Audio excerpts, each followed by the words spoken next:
Allah's peace and blessings be upon our beloved Prophet Muhammad sallallahu alaihi wasallam, our leader, messenger of Allah subhanahu wa ta'ala, who was a mercy to the entire humanity. And may Allah's peace and blessings also be upon the companions of Prophet sallallahu alaihi wasallam, the Sahaba, the Tabi'un, Tabu Tabi'in, and all Muslim believers who live until the day of judgment. Respected brothers and sisters in Islam, let us remind ourselves of the importance of having pure intentions, good niyyah, at each and every action or act that we engage in. Because it is according to our intentions that we are rewarded. Especially when we look at this gathering, which is a gathering for the sake of Allah, where we are studying the book of Allah.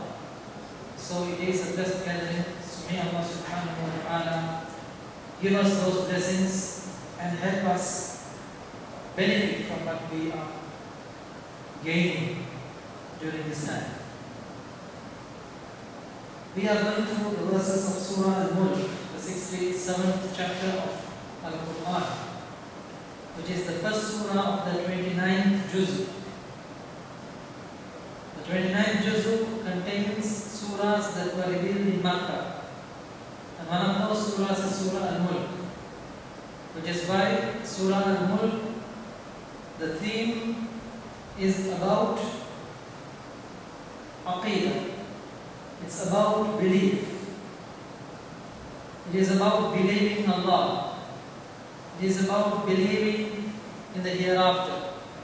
And it is about believing in Allah's blessings upon us. And it is about understanding the purpose of life. And these are what Makki surahs generally speak about. But the difference in Surah Al-Mulk is that Surah Al-Mulk is like a warning. There are many surahs which speak about Allah. There are many surahs which speak about the Day of Judgment. But this surah differs from those surahs and those verses because these verses are more compelling. These verses are more appealing to the intellect. And these verses are more forceful. So it is a warning that Allah is directing to the people who refuse to accept Allah as the Lord and who refuse to accept the challenge that is confronting them on this earth. Which is why Allah has outlined at the very beginning of the surah that this life is nothing but a test for you. So later on Allah subhanahu wa ta'ala mentions about how beautifully He has constructed the universe, how beautifully He has planned it, and He is controlling the entire universe. So that we will think about it and realize that there is a superpower behind all this, which transcends the powers that have been bestowed to humanity.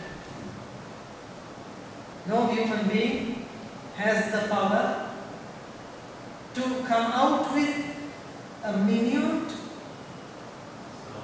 creation of the vast universe.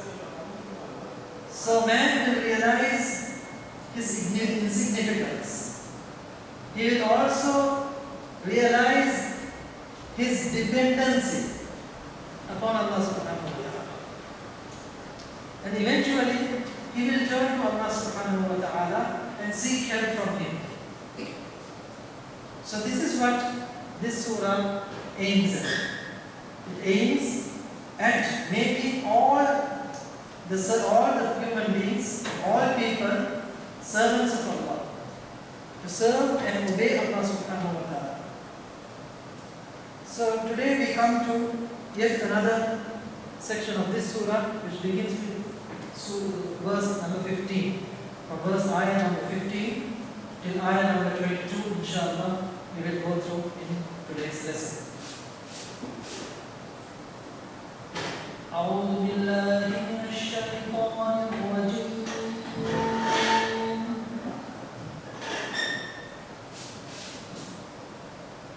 هو الذي جعل لكم الأرض ذلولا فامشوا في مناكبها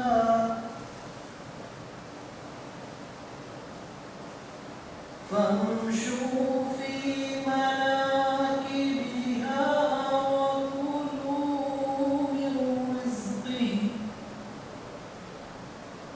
وإليه النشور.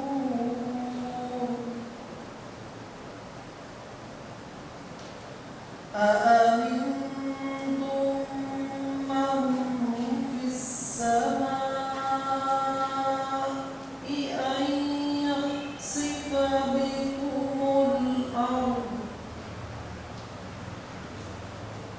فإذا هي تمور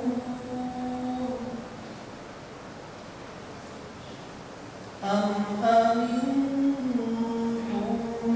من في السماء أن يرسل عليكم حاصبا فستعلمون كيف نذير. ولقد كذب الذين من قبلهم فكيف كان نكير. صلى الله عليه وصدق رسول النبي الكريم محمد صلى الله عليه وسلم. So this is the 15th verse. Allah is saying, هو الذي جعل لكم الأرض ذلولا فامشوا في مناكبها وكلوا من رزقه وإليه النشور. This is a very important verse because this is related to verse number 2, where Allah said that He has created this life as a test.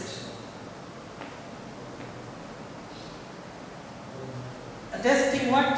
What is Allah testing? He is testing humanity, He is testing mankind as to who is the best in deeds. Amal Salih. So what should we do on this earth? We should do Amal Salih. We should do good deeds. But what is a good deed? It is here that some people misunderstand the message of Allah subhanahu wa ta'ala. They misunderstand the real purpose of their existence.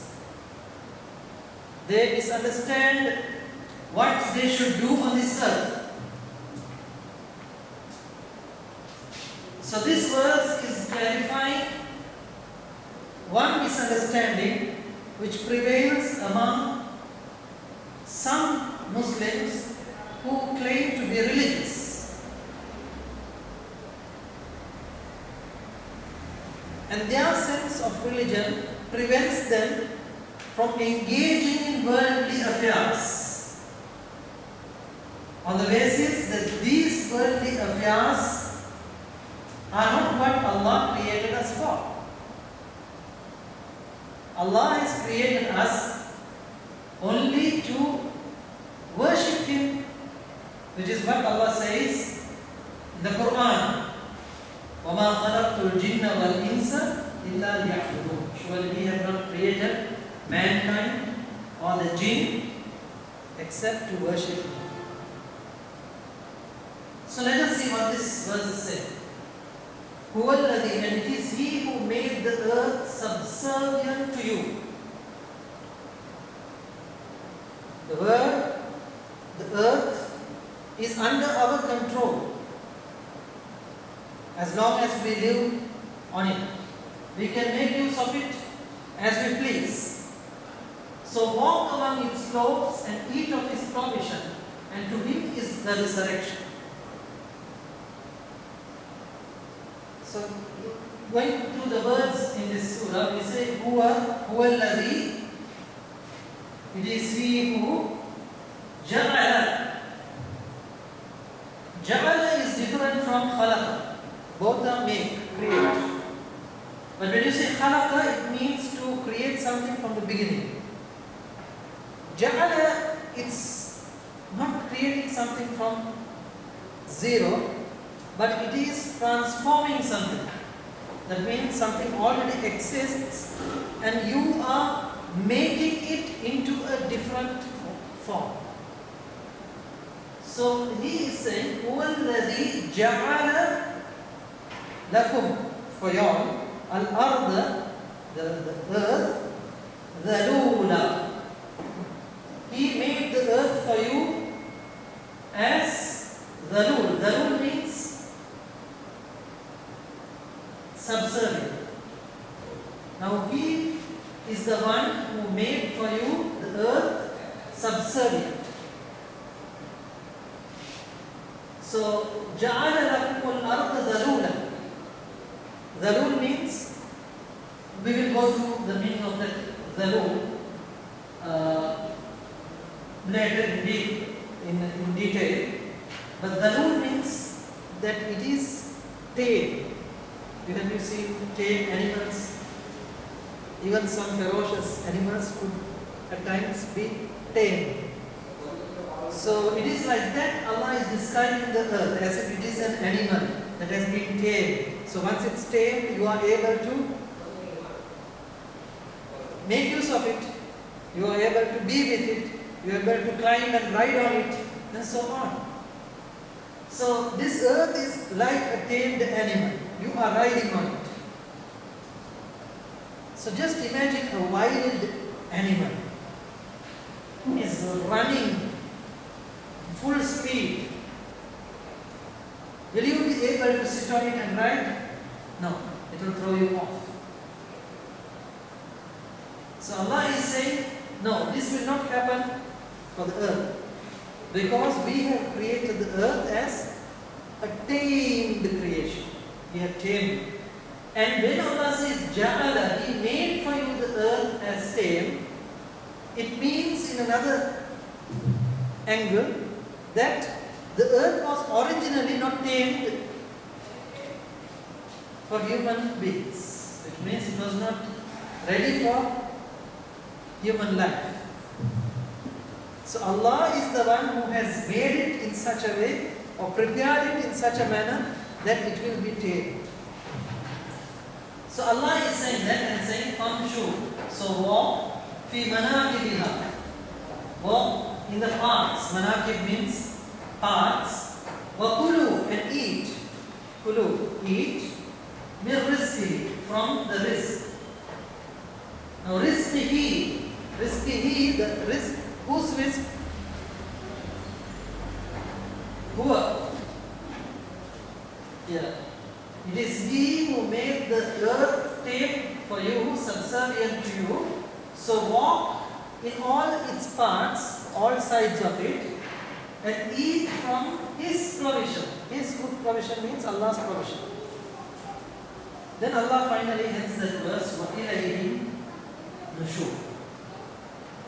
Nushur is return. So now see that Allah is speaking about how He has made this earth subservient to human beings. So He is using the word dhalul. Now the word dhalul could mean any of these four things. It's generally something that is extremely subdued to man, or extremely simple, easygoing. That is what we call dhalul.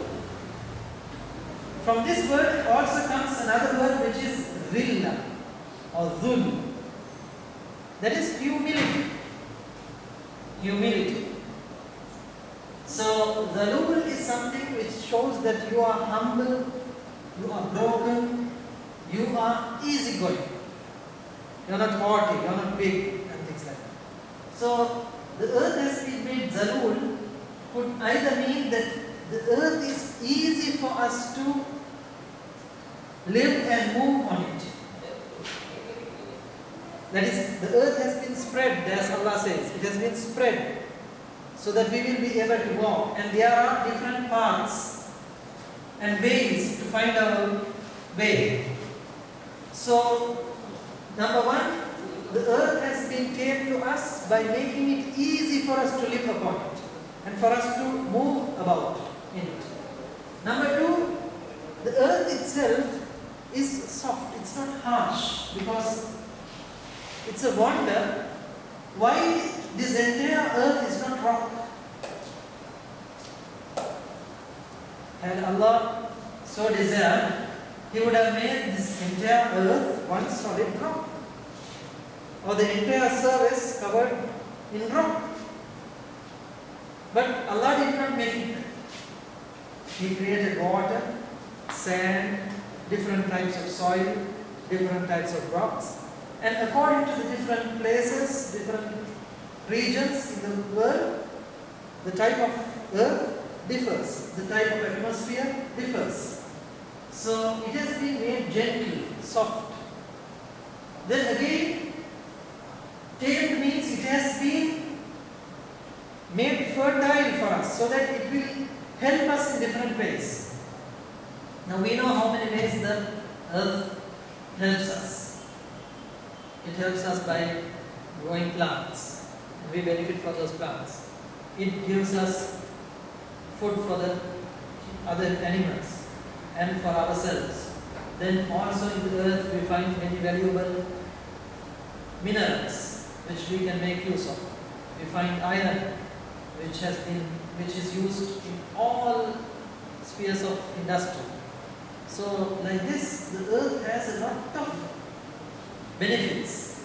So when Allah has subjected the earth to us, it means that He has made it fertile so that it will benefit us.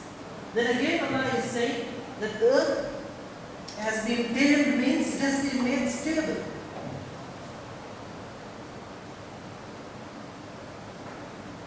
Do you know how fast this earth is spinning on its axis? How fast is it spinning? Any idea? Some 100,000 miles here. Turning it per hour, yeah. Per hour. And then the speed with which it runs around the sun. If I am not mistaken, the speed with it turns on its axis is 65,000 miles per hour. And the speed with which it runs around the sun is 104,000 miles per hour. So it is unimaginable. We are speaking of 100 kilometers per hour on our highway, which is something great for us. And that is the only speed we know, because the plane we don't feel the speed. But here Allah is speaking that the earth is spinning, and if we just put down the shutters when we are driving on the highway, we will feel that as if we are being carried by the wind. So it is simply incredible how we are able to be stable on this earth without falling when it is spinning so fast.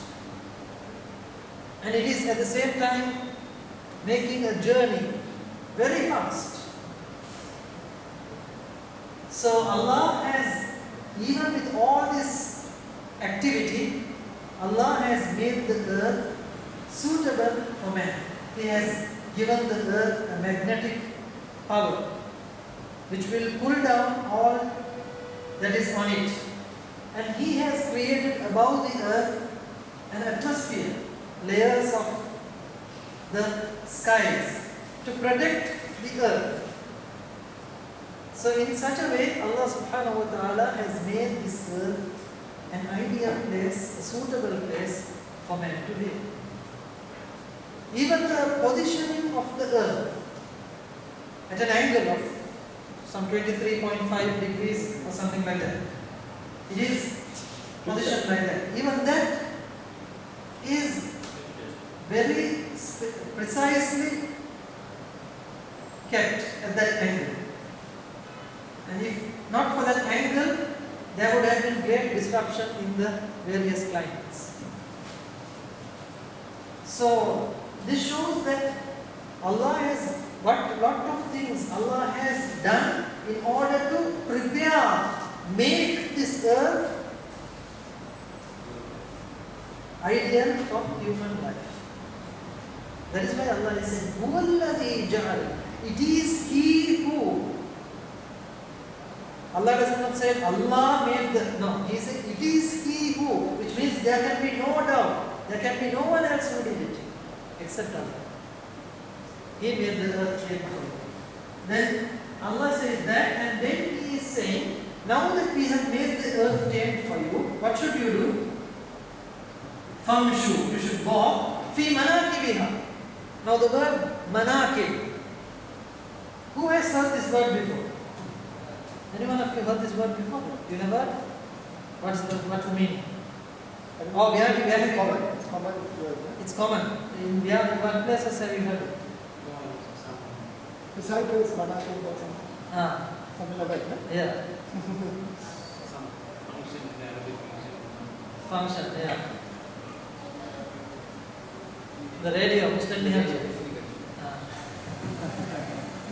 In the news, Muslim say manakib tamam by manakib.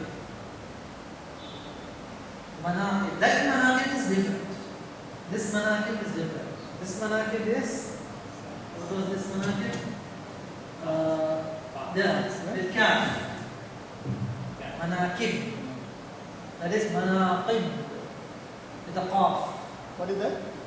With a qaf. Manaqib means the good qualities of pious people. The good qualities of the pious people. The good morals, the good virtues of pious people. So what it is all about is most of these vibes, most of these things that they recite in the tariqas and other sophistic circles are related to the good qualities and history of the pious people, which is called manaqib. So once they finish reciting that, they will have a tamam, like tamam of the Quran. They will have a tamam of reciting the qualities of those pious people. So it's called manaqib tamam. But here we are speaking of manaqib, which is kaf. From it comes the word mankib. Mankib means shoulder. So every person has two mankibs, which is why it's called mankibain. Mankibain, two mankibs. So mankib means shoulder.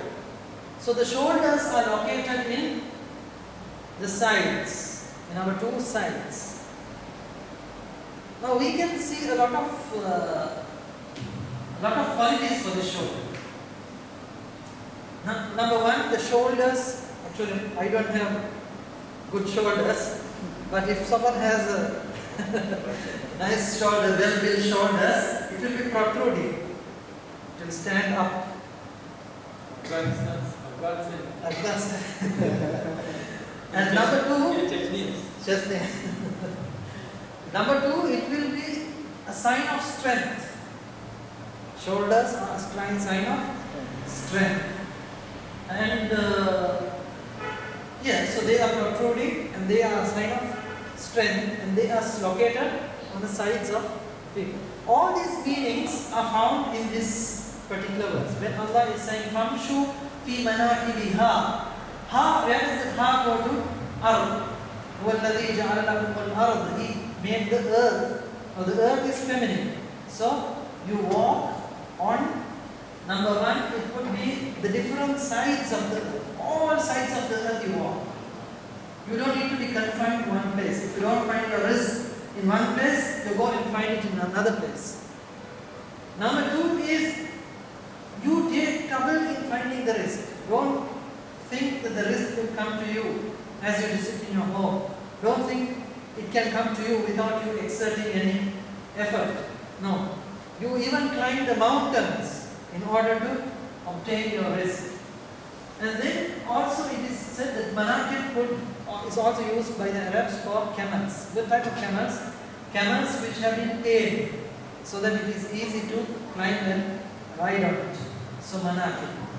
So Allah is mentioning how we can go in order to. We ride on camels, go by any form of transport, pass the mountains, and go all sides of the earth. And why is Allah asking us to walk around the earth? وَكُلُوا مِنْ رِزْقِهِ, in order to seek Allah's sustenance. In order to seek Allah's sustenance. So see how Allah, the sequence of the verse, Allah is saying He has made the earth subdued to you, so that you will be able to go about it with the greatest difficulty. Why? So that you will obtain the sustenance of Allah subhanahu wa ta'ala. So He is asking to find the sustenance, to go and obtain, to exert our strength in order to get it, the rizq that Allah subhanahu wa ta'ala. There are so many hadith and so many Quranic verses too that show the importance of seeking Allah's sustenance. The most notable example in the Quran is one of the final verses of Surah Al-Jumu'ah, where Allah says, when the call of prayer of the day of Jummah is called, you all hasten to the prayers. But once the prayer is over, disperse all over the world and find the blessings that Allah has prepared for you on this earth. Then Prophet sallallahu alaihi wasallam in a hadith said, "Al-yad al-ulya khayrun min al-yad al-sufla." The upper hand is better than the lower hand, which means to give a person who can earn and find and give the others is better than depending on others and begging from others. Then we know this incident where Umar radiallahu anhu was once passing by the masjid, and he found some people involved in various forms of ibadah, young people. So he asked them, "Who are you all?" In the sense, what are you all doing? So they said, "We are the mutawakkilun," which means we are the people who have tawakkul in Allah. So Umar radiallahu anhu at once said, "No, you are not mutawakkilun. You are all muta'akilun," which comes from akil. Akil. So you all eat from others, not having tawakkul in Allah. Because this is not tawakkul. And he explained that tawakkul means to plant the seed and then place your trust in Allah. You first exert an effort, and then you expect the outcome from Allah. You do your business and expect profit from Allah subhanahu wa ta'ala. So this is what is tawakkul. So there are two words, which is one is tawakkala, other one is tawakkala. Tawakkul is the opposite of tawakkul. If you just stand by thinking that everything will be given to you by Allah subhanahu wa ta'ala, that is tawakkul. But that is not what is expected from us. What is expected from us is tawakkul, which is for us to first try to obtain the risk and place our trust in Allah, that Allah will bestow to us its benefits. That is So- saying on the similar lines, no, we say tie the camel and have the trust in Yeah, Allah. that is about the Prophet Sallallahu Alaihi Wasallam. That's also an incident. No? An incident where a person came to meet Prophet Sallallahu Alaihi Wasallam, and he just left the camel in front of the mosque and entered it. So when inquired what he had done with the camel, he said, I placed my trust in Allah, that it won't go anywhere. So at first Prophet Sallallahu Alaihi Wasallam said, Ya'qil thumma tawakkal. You first try it and then you place your trust in Allah. So Allah is saying, Famshu fi manakibiha, go all parts of the earth, walk everywhere, ride your camels. Wakulu min rizqi, and eat from the sustenance Allah has provided for you. Allah's sustenance, He says His sustenance. Why is Allah saying Wakulu min rizqihi without saying Wakulu min rizq, from the sustenance? Because He wants to show that these sustenance come only from Allah. It is only Allah who can provide it. And it is amazing how Allah has provided these forms of sustenance. This balance that He is maintaining in this universe between mankind, animals, plants, earth, everything. Now man needs oxygen to breathe. From where does he get this oxygen? From the atmosphere. But what lets out this oxygen into the atmosphere? The plants. And in order to let out oxygen into the atmosphere, the plants need food. And that food is obtained from hydrogen, which forms water. And this is obtained from the earth. So the plant gets the hydrogen and mixes with oxygen and lets out the oxygen and retains the hydrogen and the carbon. So this in turn gives food for the plant as well as makes it flower and fruit. And then again man benefits from these things. Similarly, there are some plants which depend on carbon in order to grow.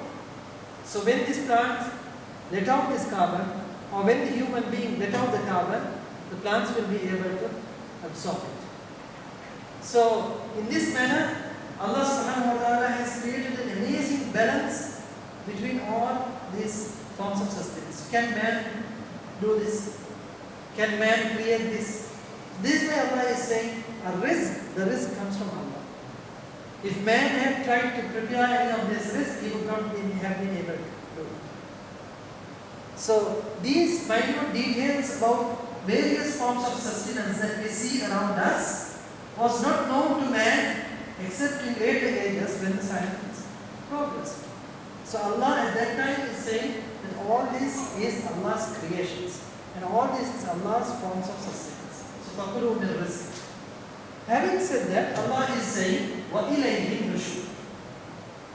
وَإِلَيْهِ النُّشُورُ.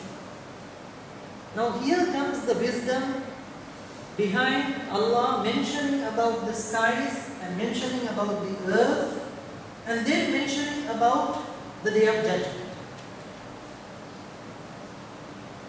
If man indulges himself in what Allah has created on this earth and what Allah is giving him from the skies, then he at times will forget his duty towards Allah. He will forget the purpose behind his creation. Then what will happen? He will live a life of disobedience to Allah. So Allah is reminding man that whatever you do on this earth, whatever you do in this earth, remember that there is a day of judgment. And Allah is calling this day of judgment as Nushur. There are two names for the day of judgment. Yawmul Hashr. And then it is Yawmul Nashr. So here Allah is saying Nushur. So Hashr means to gather. وَحُشِرَ النَّاسِ. The people were gathered. Hashr. So Yawmul Hashr means a day when all the humanity, all people will be gathered together. Nashr means to spread, to unfold. So both meanings are correct for the day of judgment, because all the people will be gathered on Mahshar on that day. At the same time, it will be such a massive crowd that it will be spread far and wide on that day. And it could also mean that whatever was hidden inside the earth will be unfolded and they will come to the open. And it will also mean that whatever of your deeds were hidden within you on this earth will be unfolded and brought into the open on the day of it. So, وَإِلَيْهِ النُّشُورُ. You will all come up to Allah. You will all be brought out to Allah, وَإِلَيْهِ, to Him. To Him you will all return. Then Allah goes to the next verse. He is asking some questions from men. أَأَمِنْتُمْ مَنْ فِي السَّمَاءِ أَنْ يَخْسِفَ بِكُمُ الْأَرْضَ فَإِذَا هِيَ تَمُورُ. Okay, now we are living on this earth. We seem to be very safe on this earth because everything is tamed. Now Allah is asking, making us to think. He is saying, do you feel secure that He who holds authority in the heaven, He who holds authority in the heaven, would not cause the earth to cave in with you, and suddenly it starts to shake violently? So here we see the words, Amintum. Is a question. Question. Amintum. Do you feel secure? Do you feel secure from him who is in the sky? So who is it in the sky?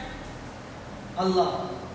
So do you feel secure from the person who is in the sky, that he will cause to swallow you? And yakhsifa bikum. So make the earth swallow you, or this earth. So do you feel secure that the person in the heaven will cause the earth to swallow you? Landslides or earthquakes. So Allah is mentioning that however much He has made the earth tame, He has subjected the earth to human beings. He also has the power to make that same earth gobble you up. It will eat you up. Khasafa, that word khasafa, yakhsifu, means to suck something inside. To suck something inside. To pull something inside. So the earth is going to pull you. And after pulling you, فَإِذَا هِيَ تَمُورُ, it is going to tremble, shake violently. Tamur means to shake violently, to sway violently. So in this verse Allah is saying that number one, Allah is mentioning that He is in the heavens. Man fis sama. And this is something that is inbuilt in nature of human beings. That whenever they call out to God, they look at the sky. They raise their hands towards the sky. Even a person who does not believe that Allah is in the sky, at time of calamity, or if anything happens, he will look up and pray. And when we see something happening, whether it is a good thing or a bad thing, we say that this is coming from the sky. And we expect Allah's rizq to come down to us from the sky. And this is not wrong, because it has been said in the Quran that Allah is the one who brings down the rizq from the skies. And then Allah also says in the Quran in numerous verses that He created the skies and then He laid Himself on the arsh. So this shows that Allah is in the sky. So Allah is in the sky does not mean Allah is only in the sky. He is omnipresent. He is omnipresent. He is specifically mentioned to be in the sky, but at the same time He is omnipresent. So this is something that we cannot imagine. This is something specially belonging to Allah subhanahu wa ta'ala. So Allah is saying the person in heavens, which means that everything is being controlled from up. So the person in heaven, if he had so desired, he would have sucked you inside the earth. So suck you inside the earth and shake the earth violently. Now if you find a jug or a vessel which is full and you want to put something else inside, then what will you do? You will push it down and then shake it so that it goes inside. So imagine that a person is being pushed inside the earth and the earth is shaking so that he will go right down out of sight. And this is what Allah did for Qarun. You know Qarun, who thought that he had the treasures of the entire world, and he said, can there be a God other than me? I am the owner of all these treasures. What happened to him? فَخَسَفْنَا بِهِ وَبِدَارِهِ الْأَرْضِ. Not only did we suck down him, but also his castle and his palace into the earth in such a way that there was no more trace of it at all. Until today they couldn't find it. It was pulled inside and taken right down. So do you think that you will be secure if Allah subhanahu wa ta'ala makes this happen on this earth? No. So here is an important lesson, that just as Allah subhanahu wa ta'ala has made this earth tame for us, subjected this earth to us, made it beneficial to us, in a similar way He could take it away in just a blink of an eye. So which means that everything is under Allah's control. So what is the purpose of you indulging on this earth, in this earth, and forgetting Allah, to whom you are going to return? وَإِلَيْهِ النُّشُورُ. But that does not mean that you forget your work on this earth. You do not seek your sustenance, that you do not provide for your family, that you do not help the weak and needful. You have a duty there, which is why Allah says, فَامْشُوا فِي مَنَاكِبِكُمْ. So look at this amazing balance which we have to maintain in our lives. We have to indulge in what Allah has created for us in this earth. At the same time, we should not forget that we are going to return to Allah. And our life is between these two. And this is the balance that we have to maintain, just as Allah maintains a balance in the skies. Allah has maintained a balance in the sky, which is why it is functioning in complete perfection. The similar way, we are also expected to maintain a balance in this life so that we will pass the test that Allah has kept for us on this earth. So, this verse number 16. Then in the next verse, Allah is asking another question. أَمْ أَمِنْتُمْ مَنْ فِي السَّمَاءِ أَنْ يُرْسِلَ عَلَيْكُمْ حَاصِبًا فَسَتَعْلَمُونَ كَيْفَ نَذِيرِ. Again, it's the question Allah is asking that do you feel secure that He who holds authority in the heaven would not send against you a storm of stones? Hasib means stones. Stones. A storm of stones. So Allah is saying if Allah wills, He will also be able to send a storm of stones. Have you seen storms of stones? We have seen sandstorms. Ice storm, yeah, it may be ice storm. Yeah. But it could even be a storm of stones. What if a tornado or something, a hurricane was so powerful that it took the stones and... Yes. So maybe Allah is referring to a severe form of cyclone or hurricane or something like that. So Allah would also send on you a storm of stones, and then you would know how severe was my warning. Now look at this verse. Now this storm of stones, Hasiba. This is how the people of Lut alayhi salam were punished. Lut alayhi salam. Allah said, فَأَرْسَلْنَا عَلَيْهِمْ حَاصِبًا. We sent upon them a storm of stones, and they were all killed. So Allah is even able to send and punish the people by sending such a storm. So in that case, who is the one who is going to secure you?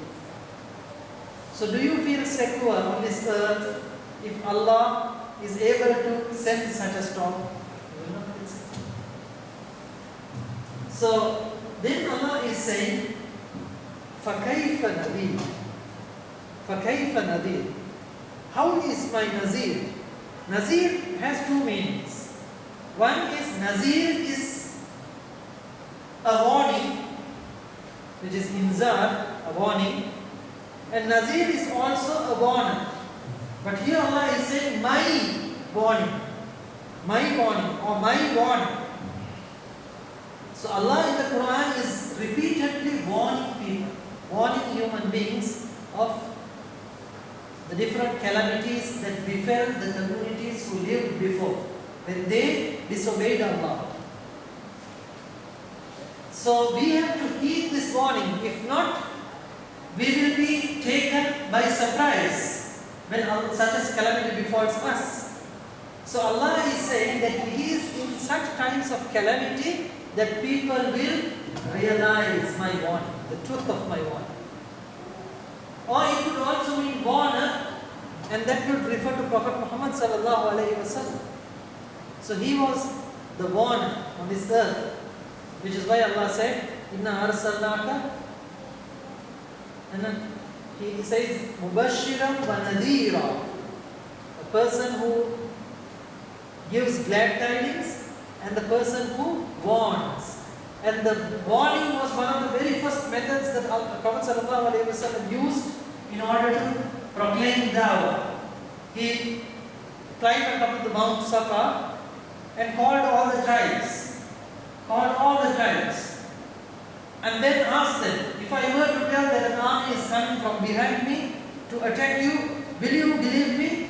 They all said, we have never experienced, we have never seen you speaking the untruth, so we will believe you. Then he said, if that is so, then I am warning you of an impending punishment. So the first da'wah that Prophet ﷺ did by his community was to warn them of Allah's punishment. So Allah is saying the reality of this warning you will realize when Allah sucks you or sucks the people inside the earth, or when Allah sends a storm of stones and destroys what is on earth. It is then that you will realize Allah's warning. So all these are thought-provoking verses which makes man think what the purpose is of his living on this earth. What is his role on this earth? And why he has to live a life of obedience to Allah on this world. Then Allah says in the next verse, this is that same verse. I think all these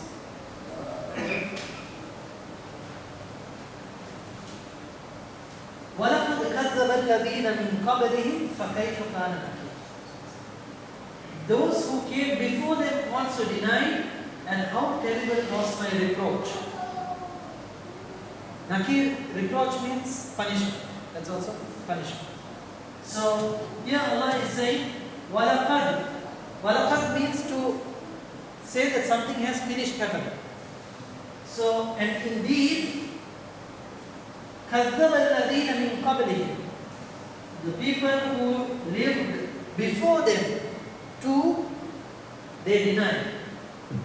That is, the people who lived before the Quraysh. Now these verses are being revealed to the people of Makkah, who are denying Prophet sallallahu alaihi wasallam. So Allah is saying to Prophet Muhammad sallallahu alaihi wasallam, even the people who lived before them, they denied. But what happened? فَكَيْفَ كَانَ نَكِيرٌ. And how was my punishment? Rejection here means for Allah to reject those people, for Him to punish them. So here the word nakir is used for the punishment. Nakir comes from the Arabic word ankar. Ankara is something that is not known. Munkar is something that is not known.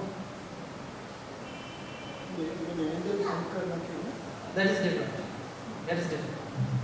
Here ankara means, ankara alayhi means he could not recognize someone.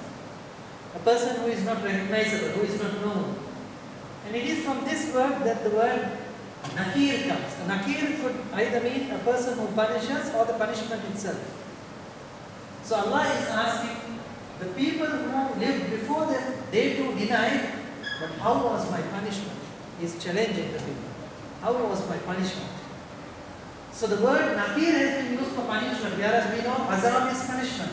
Why didn't Allah use azab? He used nakir. Because this punishment that Allah meted out for these people were things that were unknown to them. They did not know that the earth would just simply eat you up, but it ate them. They did not know that these storms could bring stones and destroy you, but Allah sent them. So the type of punishment itself was unknown to them. That is why Allah is using the word nakir. فَكَيْفَ كَانَ nakir. Without saying فَكَيْفَ كَانَ عَذَابٌ. So each and every word in the Quran has a purpose behind its usage. Then Allah is asking another two questions. أَوَلَمْ يَرَوْا إِلَى الطَّيْرِ فَوْقَهُمْ صَافَّاتٍ وَيَحْمِلْنَ مَا يُمْسِكُهُنَّ إِلَّا الرَّحْمَنُ. Do they not see the birds above them with wings outspread and sometimes folded? Because when the bird flies, it spreads its wings and then it folds its wings. None other than Allah holds them in the sky. Here Allah is not using the word Allah, but He is saying Ar-Rahman. It is only the merciful who is keeping them aloft, who holds them without falling. So Allah is telling that even the bird that is flying in the sky, it is flying because of Allah's mercy. It is through Allah's mercy that that bird is able to flop its wings, which keeps it high up in the sky. It is not its own power. So Allah is saying the most merciful, because Allah is speaking about His mercy. So just as Allah is the one who is making these birds fly in the sky, He is the one who is making you live on this earth. And it is through His mercy that you are able to live on this earth. Indeed, He is of all things seen. إِنَّهُ بِكُلِّ شَيْءٍ بَصِيرٌ. Allah is looking at each and everything that is happening on this earth. Which means that He is able to control everything. If I am unable to see something, then I lose control of it. I lose touch of it. But here Allah is able to see everything, bikulli shay, all things, which means He is able to control everything. Bikulli shay. Now, compare this with the name of this surah, with the theme of this surah, Al-Mulk, Allah's kingdom. These are all different characteristics of Allah subhanahu wa ta'ala, which shows how suitable He is to be the king of the entire universe, to be the Rabb of the entire universe. Because He is merciful. Usually a person who has power and authority, he is not merciful. He treats the people unjustly. He tries to show his power over the other creation, or the other people, his subjects. Then number two is, there are a lot of places where his authority fails. A person in this world who has authority, there are numerous instances where their authority fails, which means that people can slip away from that authority. People can hide from that authority. But for Allah, that cannot happen, because He is seeing everything. So this shows that Allah is the most fit to control the entire universe. So innahu bikulli shay'in basir. So Awalam, do not they see ila tayr. Tayr means bird. It comes from the word tara. Tara is to fly, and which is from that word that the word ta'ira comes. Ta'ira is the plane. Ta'ira. Matar is the airport. That was a stripe. And then fawqahum. Fawq means up. Fawqahum. Safatin wa yaqbil. It's safat means to spread out. Spread out. You know the saf.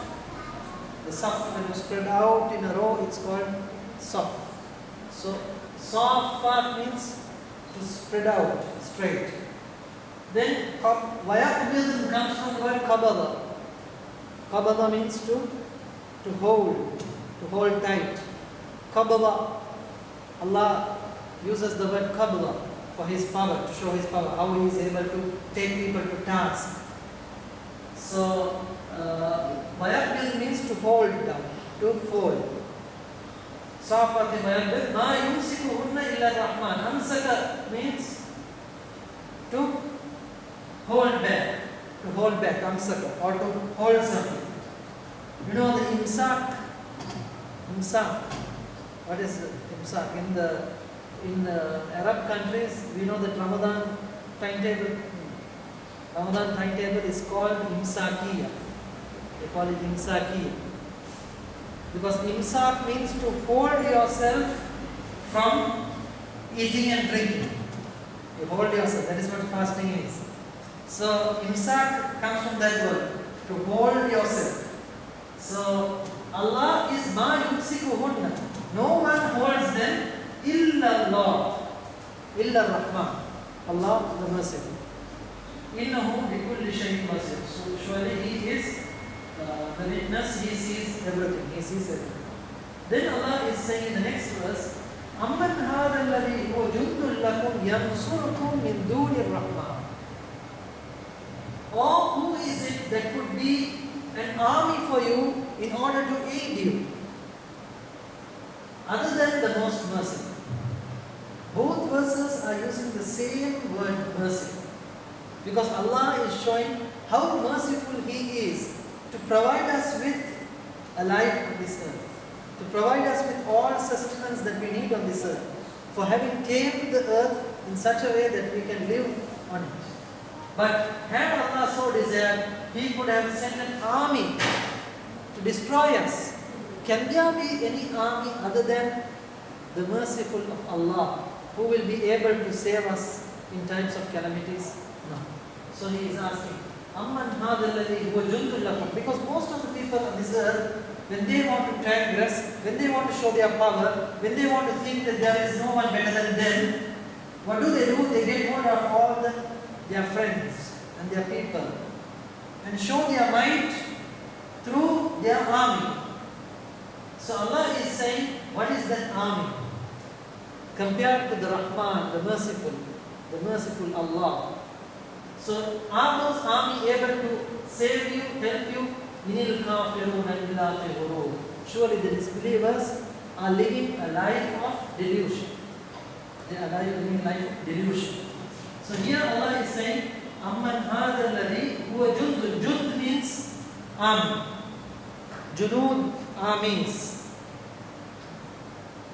Jundul lakum yansurukum. Nasara means to help or to give victory. Nasr means victory. So yansurukum min duni rahman. Duna has two meanings. Duna means one is low, under, less. Duna also means exception. Usually that meaning comes when there is a mean before it. So here it is an exception. Besides Ar-Rahman, in Duni Rahman, is there anyone who can help you? Is there any army which can help you? Besides the most gracious Allah. Inil kafirun. In here means, usually in means if. But here in means no. Both meanings are there for the word in. Inil kafirun. Surely the disbelievers are living in delusion. Now if there is a no in and illa, it means positive. It means positive. Allah is negating something and then affirming it. So surely the disbelievers are living a life of delusion. Then in the next verse Allah is saying, Amman hadha alladhi yarzuqukum in amsaka rizqa. Or is there anyone who could provide for you if Allah withheld His provision? Allah withheld His provision. But they have persisted in insolence and aversion. Drought, Allah's provision, water. Without water, can we live? What will be the plight of the people if there is no water? We saw in our country how the people suffer from the drought. So, if Allah withholds His rizq, does not give the water, then we know what a azab it is, what a difficulty it is. So Allah is saying, if Allah holds back His provision, who is it who could provide you? Is there anyone who could provide you? But surely they have persisted in insolence and aversion. They have persisted in insolence and aversion. Because, do you think a person who thinks about all these 20 verses which came before, a person who reads them and thinks about it, do you think he could reject Allah? It's impossible. It's impossible. And it's so easy to grasp that meaning from these verses. But the thing is, we are not ready to think about it. Even a non-Muslim who does not believe in Allah could be easily convinced if only we convey to him this meaning. Because it very rationally, convincingly and forcefully lays forward this truth that we are all living under the mercy of Allah, who controls the entire universe and who has made this life a test for us. There is no other explanation that we can give for this life other than what Allah has mentioned in this surah. It's so clear. And if only we think about it, we will be able to understand. So anyone who is rejecting all this truth, even after it being laid forward so clearly, he can not be but an insolent and stubborn person. That is what Allah is saying. Lajja means to persist in something, stubborn. So they will be persisting in utu, insolence. Nufur means aversion. If something is make you turn away, it is called shay munfir or munaffir. It is making you turn away. Then insolence, utu. Ata means to transgress, to do injustice. That is utu. So they will continue to persist in injustice and also continue to persist in aversion, turning away from the truth. Finally, Allah subhanahu wa ta'ala is mentioning an important reality. He is saying, أَفَمَنْ يَمْشِي مُكِبًّا عَلَى وَجْهِهِ أَهْدَى أَمَّنْ يَمْشِي سَوِيًّا عَلَى صِرَاطٍ مُسْتَقِيمٍ. Then is one who walks fallen on his face better guided, or one who walks erect on a straight path?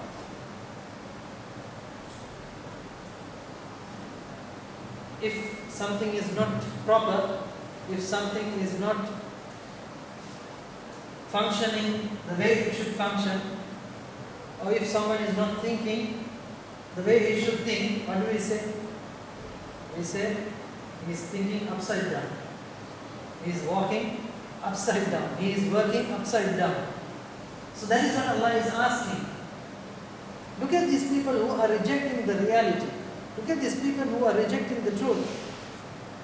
They are like people who are walking upside down. So is he better than a person who is walking erect and on the straight path? Mukib, kabba means to turn something. So mukibban ala wajhi, to turn on his face. So the person who rejects the call of Allah is like a person who is turning on his face. He does not want to keep his face held straight and walk straight on the path of Allah. So he turns his face, it's like he is turning his face down. So is a person who walks falling on his face better? Ahda means better guided than a person who walks straight on Allah's path.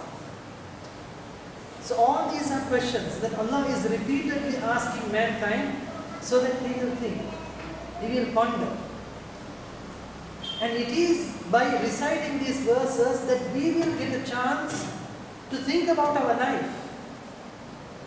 And it is by thinking about our life that we will be able to strengthen our iman, belief in Allah, our trust in Allah.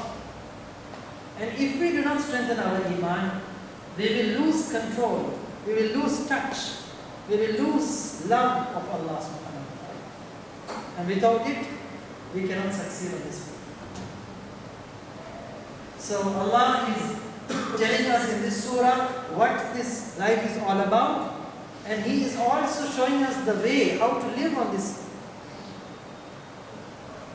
And finally, the final verses of this Quran, in this surah, which is from verse number 23 to verse number 30, the final verse, they are repeated remindings of the various forms of rizq, or the various forms of blessings that Allah has given man so that he will be able to live on this world. And all those verses begin with kul, which means Allah is repeatedly saying, Prophet Sallallahu Alaihi Wasallam, to say, tell the people, remind them about these blessings, which is what we see in Surah Ad-Duha, وَأَمَّا بِنِعْمَةِ رَبِّكَ فَحَدِّثْ. As far as Allah's blessings are concerned, always keep on telling it, mentioning it to others, speak about it to the others, remind them of Allah's blessings. وَإِن تَعُدُّوا نِعْمَةَ اللَّهِ لَا تُحْصُوهَا. Because however much you try to enumerate Allah's blessings, you will not be able to completely do so. May Allah subhanahu wa ta'ala make us grateful servants of Almighty Allah subhanahu wa ta'ala, who understand the teachings of the Quran, the teachings of Prophet Muhammad sallallahu alayhi wa sallam, and implement them in our life. May Allah subhanahu wa ta'ala bless us with this Quran and forgive all our sins, and unite us all in this world and in the hereafter under the shade of Allah's arsh. May Allah subhanahu wa ta'ala bless our community and safeguard our community from all problems, all hardship. May Allah subhanahu wa ta'ala bless us all in this world and the hereafter. Amen.